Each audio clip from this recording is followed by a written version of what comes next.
یعنی کئی چیزیں اس کائنات کے اندر کہ جن کو ابھی ہم صرف ان کو جانتے نہیں، ان کی ڈیٹیلز تو چھوڑ ہی دیں، ہمیں تعارف بھی نہیں۔ میں نے کئی دفعہ بتایا کہ اس کائنات کے اندر اس وقت 250 بلین گلیکسیز دریافت ہو چکی ہیں، 250 ارب۔ ان گلیکسیز میں سے ایک گلیکسی ہماری ملکی وے ہے، جس میں 300 ارب سے زیادہ سورج ہیں، جن میں سے ایک سورج ہی ہے، اور یہ سب سے چھوٹا سورج ہے۔ اس طرح کے 300 ارب سورج ہیں، اور 1 ارب اتنا بڑا فگر ہے کہ اگر کوئی شخص 24 گھنٹے گنتی گنتا رہے نا، 25 سے 30 سال چاہیے 1 ارب گنتی گننے کے لیے، 24 گھنٹے اور کوئی کام نہ کرے۔ آپ 86,400 سیکنڈ، ہر سیکنڈ میں 1 دفعہ بھی گنے تو آپ 1 لاکھ کی بھی گنتی پوری نہیں کر سکتے، اور 25-30 سال تک گنتے رہے تو 1 ارب ہے۔ تو 300 ارب سورج ادھر ہیں، اور اس طرح کی 250 ارب گلیکسیز ہیں۔ اسی لیے سائنٹسٹ کہتے ہیں کہ سمندر کے ریت کے ذرے جو سمندر کے کنارے پہ ہیں وہ کم ہے، کائنات میں جو سیٹلائٹس ہیں، سٹارز ہیں، وہ اس سے زیادہ ہیں۔ اتنی بڑی کائنات ہے سر، کوئی امیجن نہیں کر سکتا۔ اور پھر اس کے اندر جو ہارمنی ہے سر، وہ سب سے بڑی بات ہے۔ کائنات خالی بنائی نہیں، بنا کے چھوڑ نہیں دی ہے، اتنی بیلنس ہے کہ وہ کسی کے چلائے بغیر چل ہی نہیں سکتی، اتنی بیلنس ہے۔ آپ کو اندازہ نہیں ہے، پوری گلیکسیز ایک دوسرے میں سے یوں گزر جاتی ہیں اور کوئی سٹار دوسرے سے نہیں ٹکراتا، جس میں اربوں سٹارز ہوں اور وہ گزر جائیں۔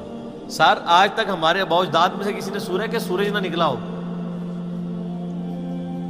کبھی نہیں ایسا۔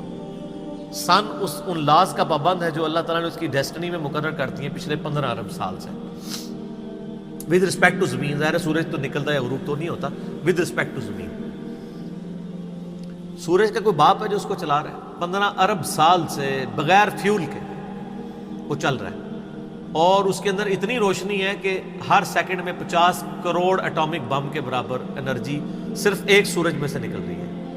اس طرح کے 300 ارب سورج ہیں، یہ ایک گلیکسی ہے، اور اس طرح کی 250 ارب گلیکسیز اور انبلیویبل ڈیٹا ہے۔ اور یہ تو وہ ہے جو ناسا نے بھی دریافت کی ہے، ابھی آسمان تو پتہ ہی نہیں کہاں پہ ہے، اور یہ زمین کے اندر ہی آپ اس وقت صرف زمین کے اوپر 20 لاکھ مخلوقات کی سپیشیز دریافت ہو چکی ہیں، 2 ملین سپیشیز۔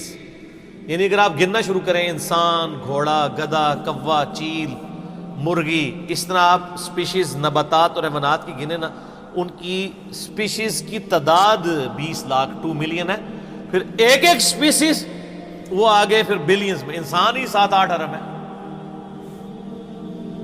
زمین پہ صرف حشرات الارض، انسیکٹس اور کیڑے اتنے ہیں کہ ہر انسان کو اگر 20 کروڑ کیڑے دے دیے جائیں، 8 ارب کے قریب انسان ہے نا، ہر بندے کو کہا جائے 20 کروڑ لے لو کیڑے، تو اس سے زیادہ کیڑے۔ وہ تو صرف کیڑے کی بات ہو رہی ہے سر، تو یہ تو نہ ختم ہونے والا ڈیٹا ہے، اس پہ بہت بولا جا سکتا ہے۔ فی الحال ہم اس پہ ہی واپس آتے ہیں کہ آئنسٹائن کی جو ایک تھیوری تھی وہ آج پریکٹیکلی سامنے آ گئی ہے۔ کاش آئنسٹائن کوئی حافظہ اللہ ہوتا یا رحمہ اللہ ہوتا تو ہم بھی خوش ہو رہے ہوتے۔ خیر، ہم یعنی ان کی جو خدمات ہیں وہ تو ان کو تو اپریشیٹ کرتے ہیں، کوئی شک نہیں ہے۔ والی ان چیزوں سے ہمیں یہ بھی پتہ چل گیا کہ علم غیب کسی کے پاس نہیں ہوتا، اللہ تعالیٰ ایکوائرڈ نالج کے ذریعے کسی کو علم دے دے، ورنہ یہ ساری ڈسکوریز جو آج کل کی ماڈرن ایج میں ہیں، پرانی ایج میں تو مسلمانوں نے بھی کچھ کی ہیں، لیکن ماڈرن ایج میں مسلمانوں کی کوئی دور دور تک کنٹریبیوشن ان چیزوں میں نظر نہیں آتی ہے۔ تو اس کا تعلق مسلمان یا کافر ہونے سے نہیں ہے، ایفرٹ کے ساتھ۔